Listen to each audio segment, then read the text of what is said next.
Hello and welcome. And today I would like to do a continuation of the Still in a Dream Story of Shoegaze 1988 to 1995 book. And I'm going to continue where I left off last time, and I've got to the American perspective section. So let's crack on with it. Some 27 years on, I well remember how incredible yet frustrating it was to be a shoegaze fan on our Yank Pond side. Firstly, it was hard to find out about here, so most American underground rock fans did not.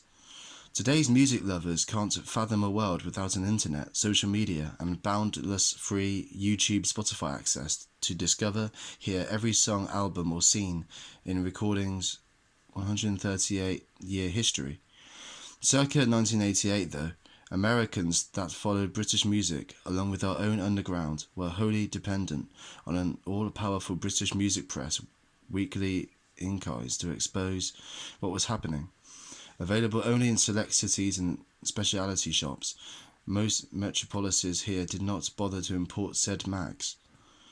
Secondly, if you resided in a place that did, like my New York or LA, the UK press was fairly disdainful of the new explosive 1988 to 1993 Thames Valley eruption, even as they covered it. Consider the word shoegaze was pejorative. Journos esteemed vibrant, larger-than-life stars that commanded stages from James Brown to The Who to The Clash to the Stone Roses, not kids standing still, intent on their bellowing music while determinedly gazing at myriad effects pedals near their shoes to ensure that they hit the correct one. The cascading sound waves, instead of direct power chords, didn't then lend themselves to jumping around either. Even the scene that celebrates itself tag castigated something commendable in other scenes. The close-knit groups loved and lauded each other. What a thing to pan. Two, despite great critical success, given the older bands that godfathered the new scene, Cocteau Twins, Jesus and Mary Chain, My Bloody Valentine, House of Love and Stone Roses, many myopic UK scribes insisted that guitar groups were on their way out, restating the same laughable, ridiculous claim Decca allegedly made to Brian Epstein in 1962, and that he infected acid house and rave culture would bury them. Ha! Subsequently, when Suede arrived, then equally retro Britpop giants Oasis and Blur followed, the remaining critics seemed relieved, piling on so much vitriolic sediment on the more original shoegaze groups that they all broke up within a few years, rendered passé in what should have been their prime creative years. Lastly, it's mostly forgotten that but back then there was an overriding Anglophobia in America's indie music culture, press and college radio, the only outlet that aired non-commercial music, then lacking a BBC let alone John Peel types. All things English were considered weak tea, admittedly in the wake of innocent facile 80s synthpop, especially any group that used plentiful effect boxes to make their sound more mysterious than gnarly. Our celebrated bands sounded darker, gruffer, grinding and grating, such as Mudhoney, Helmet, Sonic Youth and Dinosaur Jr. Interestingly, the last two proved huge influences on Brit shoegazers. Only pedals that distorted were good. Chorus delay, reverb, tremolo, etc. were signs of wimpy, fey, fashionista feebleness. So on one hand, there was this new explosion of electrifying Brit bands, the third incredible major UK eruption I'd devoured since my teenage years, following 1976 and 1979 punk, and 1979 to 1982 post-punk, with the Smiths and C86 filling the 6-year gap. And on the other hand, few here cared. As a writer then, excitedly chronicling every record and tour of Brit Dream Pop in my own, now 35-year magazine, the big takeover, and in a bigger, much different than monthly alternative press, it felt lonely raving about Ride, MBV, Pale Saints, Lush, The Boo Radleys, Slow Dive, Swerve Driver, Kitchens of Distinction, Moose, Catherine Will, and Secret Shine. Concurrently, as a drummer in my own band, Springhouse, playing relatively similar music from 1988 to 1991, we couldn't find any East Coast bands we fit hand in glove with to share stages, so instead we opened for House of Love at the Marquee, Ride at Maxwell's, and Kitchens of Distinction at CBGB, all on their first US tours. Local promoters kept giving us these slots because there really wasn't anyone else, even in New York. Nor could we find an indie label willing to sign us then, despite finished recordings. And boy, were these English bands incredible live, even with these little stage movements.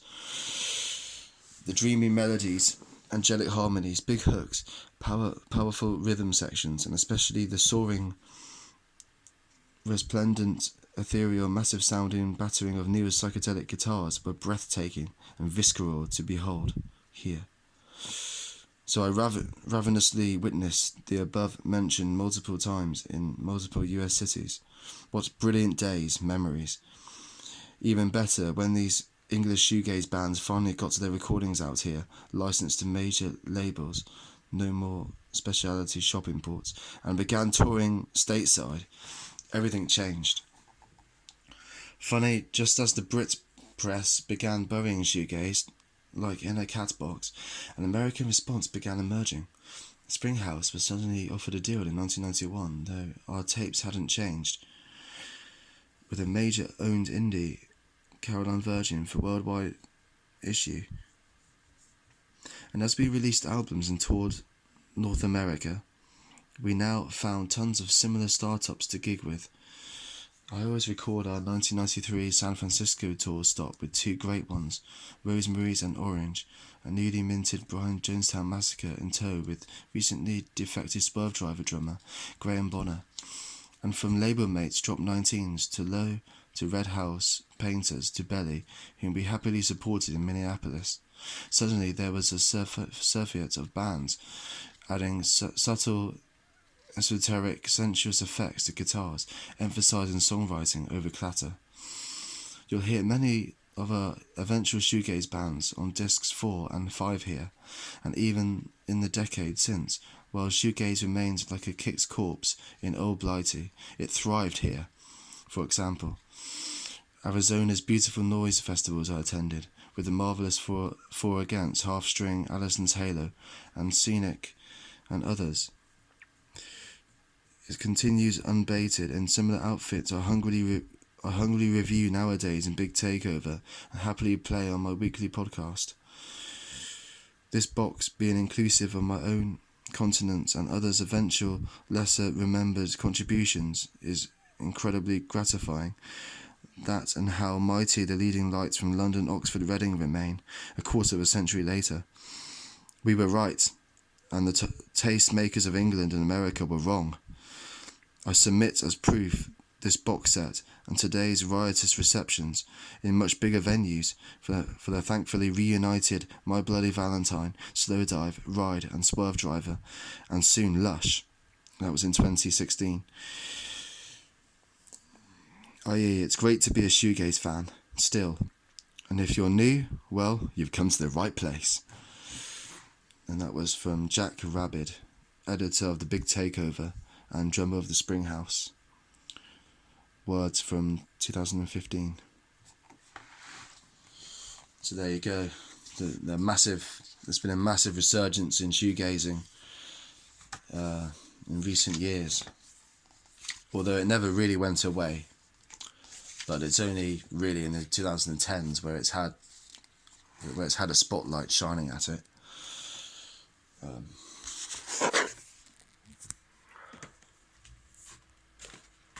It's just a snippet of my wall there. Got some gig tickets there. I've got some posters from the back in the day, back in the early 90s. Slow Dive tour poster, 1993. Slow Dive band's picture there. Got Moose. Got a Moose poster there. I think it's their 1991 tour. I can lift that up. I don't really have enough room on this board. I think I need another one. There you go. It's a promotion of the Cool Breeze EP. Suzanne, Butterfly Collector, Untitled Love Song, and Speak to Me.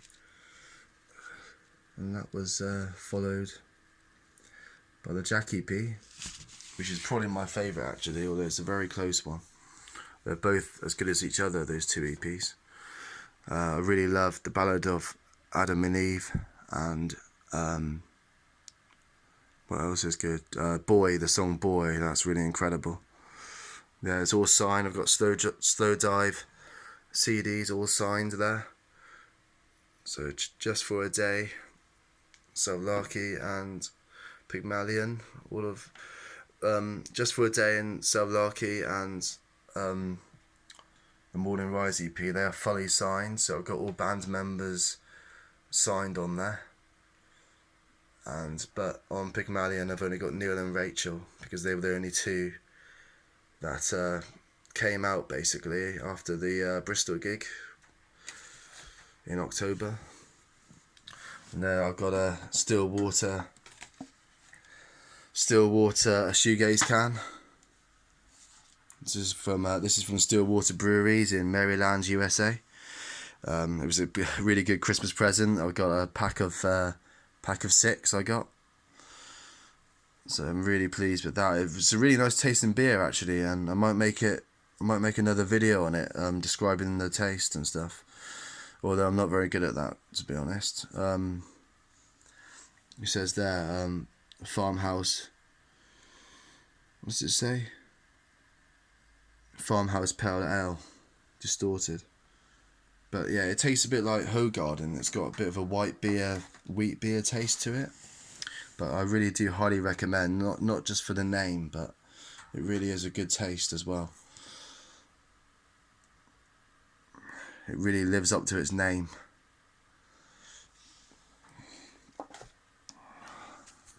So I think I've pretty much covered this book. So we've got lots of fact files here about the bands.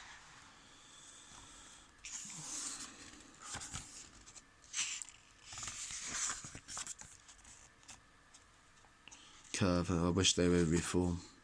Highly missed. Moose, another band that needs to reform. But now we've got Piroshka with KJ McKillop. He's back, still making music. So I don't see why they can't reform really. Don't know if McKillop had a fallout with Yates or whatever.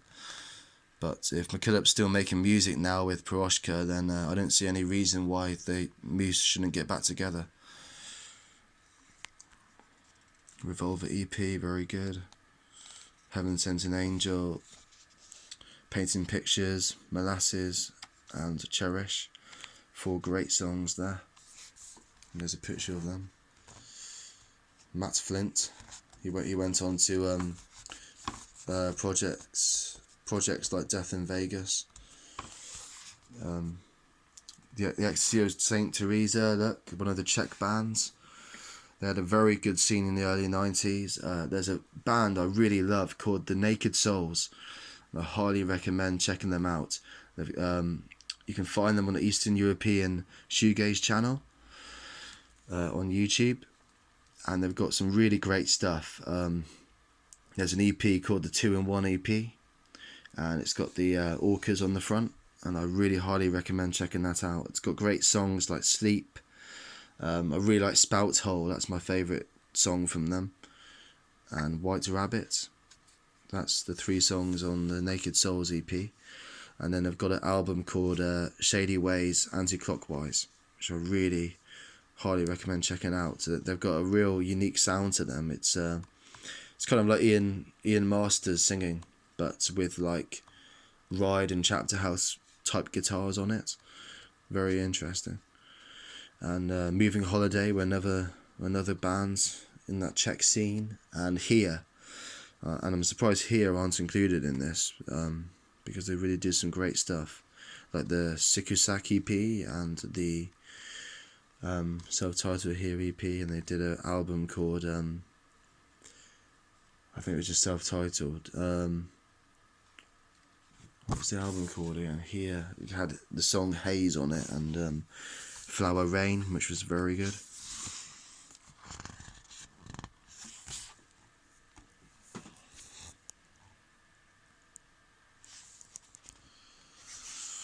So yeah, 2019 we're in now. Happy New Year, everybody who's listening here. And my band's planning to do some recordings this year and hopefully gig. That's definitely the number one ambition this year for us. I will be attending some gigs. I'm really hoping to catch My Bloody Valentine this year because I've never seen them, which is amazing, I know. I haven't seen them yet. You never know when they're going to turn up. That's the problem with My Bloody Valentine. The mysterious band. And I'd like to catch Swerve Driver as they've got a new album coming out, which I've heard. And I wasn't too impressed, actually. I think it's a far cry from I Wasn't Born to Lose You. I don't think the songwriting is very strong on it. I think the vocal patterns are very forced, and I think there's a lack of ideas on it. Every song sounds very samey, and there's a song which is second to last on the album, and it's pretty much a rip-off of their own song, The Birds. It's near enough the same vocal pattern, very similar guitar-wise. So yeah, I'm really quite disappointed with Future Ruins, to be honest. I mean, I don't mind if you have a different opinion from me, and that's fine. Some people will love it, no doubt. But it didn't really do much for me, and I much prefer their comeback album, I Wasn't Born to Lose You. I really thought that was very enjoyable. But I will be seeing Swerve Driver on tour, no doubt, this year. I'm sure they will do a UK tour, so I'm much looking forward to that.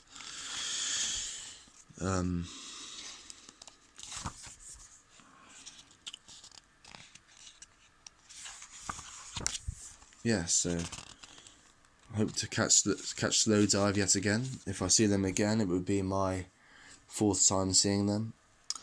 I've seen Ride 4 times as well, and I hope to catch them.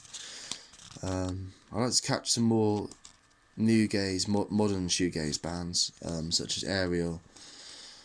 I'd like to see Ariel. Obviously, I saw Nothing at the end of last year, which was a very good gig. Although they didn't do an encore, I thought they would play for a bit longer, to be honest. The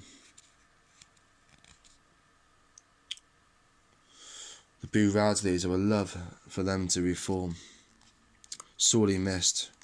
Everything's Alright Forever is my favourite shoegaze album, hands down.